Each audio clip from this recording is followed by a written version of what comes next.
गजानन स्वामी की। 5 मिनट से 5 मिनट बाद हम अपना कार्यक्रम शुरू करबो। तब तक के लिए आप मन भर छोटा से बोलेंगे बोले बापू बिहारी लाल की मुख मुरली बजाए मुख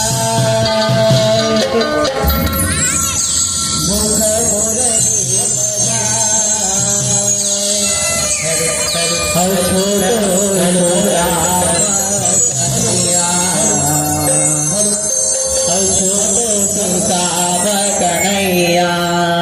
बोले बाकी हरि लाल की मुरली बजाए मुरली बजाए छोटे से मुरली बजाए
Hi,